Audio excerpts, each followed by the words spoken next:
თბილისის სახელმწიფო საკონცერტო დარბაზის მიმდებარი ტერიტორიაზე ახლა არიან შეკრებილები მოცეკვავები და ცეკვის მოყვარულები, რომლებიც აპირებენ აქცია პერფორმანსის მოწყობას და ფილარმონიის შენობიდან პარლამენტის შენობამდე, რუსთაველის გამზირამდე ხორუმით ჩასვლას. სწორედ აი ამ კადრებს ახლა უყურებთ თქვენ პირდაპირ ეთერში. მოცეკვავები ემზადებიან საქართველოს და ევროკავშირის დროშებით, ასევე ტრადიციული ქართული ტანისამოსით.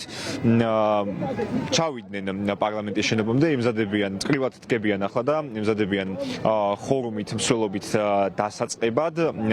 აქ მოსული მოქალაქეები არიან როგორც პროფესიონალური მოცეკვავეები, ასევე ცეკვის მოყვარულები, როგორც ვიკითხავით და ისინი ასევე ჩვენთან საუბარში განმარტავენ, რომ მათი აქციის და პერფორმანსის მიზანი არის გააგონონ ხელისუფლებას მათი პოზიცია, ასევე ჩვენთან საუბარში ისინი აცხადებენ, რომ მნიშვნელოვანია ქვეყნის ევროპული ინტეგრაციის უზრუნველყოფა, ქვეყნის ევროპული კურსის დაცვა. ისინი აპროტესტებენ საქართველოში შექმნილ პოლიტიკურ ვითარებას და განმარტავენ, რომ პოლიტიკური კრიზისთან ერთადერთი გამოსავალი არის ხელახალი საპარლამენტო არჩევნების დანიშვნა.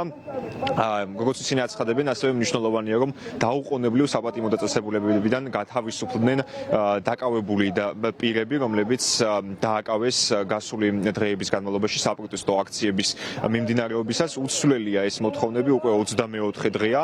ამ წუთისთვის გადაკეტილია სრულად მელიქიშვილის გამზირი, ასევე მერაბ კოსტავას სახელობის ქუჩა, საავტომობილო მოძრაობა აქ არის შეზღუდული. რამდენიმე მარშმა უკვე ჩაიარა ეს ტერიტორია და მათ უკვე გადაინაცვლეს რუსთაველის გამზირზე. ჩვენ შეგვიძლია მოქალაქეების კომენტარებს მოусმინოთ პირდაპირ ეთერში და შემდგომ უკვე, როდესაც დაიწყება მსვლელობა საკონცერტო დარბაზის მიმდებარე ტერიტორიიდან, ამ კადრებსაც შემოგთავაზებთ პირდაპირ ეთერში. ის არის, რომ როდესაც ქართული ოცნება გვაშინებს იმითი, რომ დასავლეთი, კერძოდ ევროპის კავშირი და ამერიკა ჩვენს ქართულ იდენტობას წაგვართმევენ, იდენტობის დათმობა პირიქით გვემუქრება იმ შემთხვევაში, თუ ჩვენ ევროპისკენ არ წავედით.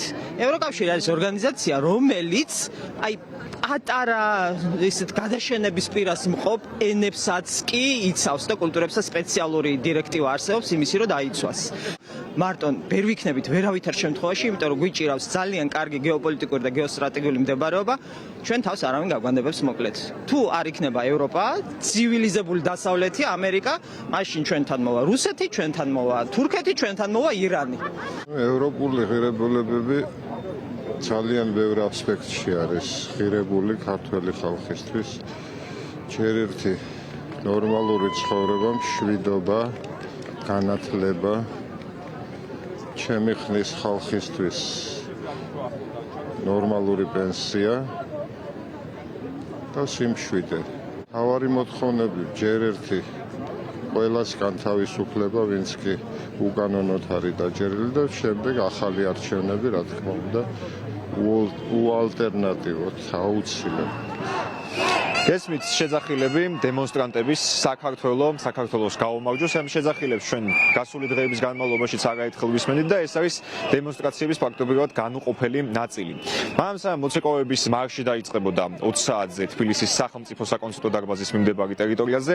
რამდენიმე წუთით ადრე აქ ჩაიარა სხვა მარშმა, მათ შორის იყო მეგრელების და რაჭველების გაერთიანებული მარში, რომელიც გაერთიანდა ჭავჭავაძის გამზირზე თბილისის სახელმწიფო უნივერსიტეტის პირველი კორპუსის მიმდებარე ტერიტორიაზე და მოქალაქეები სხვა საპროტესტო ბანერით, რომელზეც დატანილი იყო საპროტესტო გზავნილები, ასევე იუმორნარევი ბანერების ჰქონდათ აქ შეკრებილ მოქალაქეებს. ისინი დაიძდნენ რუსთაველის გამზირის მიმართულებით საქართველოს პარლამენტის მიმდებარე ტერიტორიაზე, სადაც 24 დღეა ტრადიციულად ყოველ საღამოს 20 საათიდან იმართება საპროტესტო აქცია უცვლელი მოთხოვნებით ხელახალი საპარლამენტო არჩევნების სამართლიან გარემოში, პატიმრების დაუყოვნებლივ გათავისუფლება და ქვეყნის ევროატლანტიკურ გზაზე დაბრუნება. ეს გზავნილები მოქალაქეებს უკვე არაერთი დღეა აქვთ, 24 დღეა აქვთ და ისინი ასევე გმობენ იმ ძალადობრივ ქმედებებს, რომლებსაც ადგილი ჰქონდათ გასული დღეების განმავლობაში თბილისის ქუჩებში. დღეს შეიძლება ითქვას, რომ რეკორდული რაოდენობის მარში გაიმართა დედაქალაქის სხვადასხვა წერტილში, 20-მდე მარში, კონკრეტულად 19 მარში გაიმართა თბილისში სხვადასხვა სფეროს წარმომადგენლების მიერ და შეიძლება ითქვას, რომ 24 მეოთხე დღეს გასცდა უკვე კონკრეტული პროფესიების წარმომადგენლების ფორმატს ეს მარშები და უკვე ვიხილეთ საქართველოს სხვადასხვა კუთხის წარმომადგენლების მარშები ტრადიციული ტანისამოსი, ტრადიციული დამახასიათებელი სიმბოლიკებით, ასევე ცდილობენ აქცია პერფორმანსი მოაწყონ აქ შეკრებილმა მოქალაქეებმა უცვლელი გზავნილებით და ისინი როგორც აცხადებენ, არ აპირებენ დაღლას და არ აპირებენ საპროტესტო აქციების შეწყვეტას, მანამ სანამ არ შესრულდება მათი ძირითადი მოთხოვნები და მანამ სანამ არ დაინიშნება ხელახალი საპარლამენტო არჩევნები. მათ მიაჩნიათ, რომ საქართველოს ერთადერთი გზა არის ევროპულ ოჯახში გაწევრება იმ 27 წევრ სახელმწიფოსთან ყოფნა, რომელიც არის ევროკავშირში. აი ამ წუთისთვის თბილისის სახელმწიფო საკონსულტო დარბაზის მიმდებარე ტერიტორიაზე ზუსტდება რაღაც კონკრეტული დეტალები, ტექნიკური დეტალები შეიძლება ითქვას, ცდილობენ მოცეკვავეებიც რომ უკვე მოემზადონ მსვლელობისთვის, აქცია პერფორმანსისთვის, რომელიც უნდა დაიწყოს წუთი-წუთზე, საინფორმაციო განცხადებებიც კეთდება პერიოდულად და ერთმანეთს ამხნევებენ აქ შეკრებილი დემონსტრანტები. ხედავთ, რომ წკრივში განლაგებულნი არიან სხვა ასაკის მოქალაქეები, პროფესიონალი მოცეკვავეები და ცეკვის მოყვარულები ტრადიციულ ქართულ ტანისამოსში, ევროკავშირისა და საქართველოს დროშით და აი ამ ფორმით ისინი გამოხატავენ პროტესტს ქვეყანაში შექმნილ მდგომარეობასთან დაკავშირებით.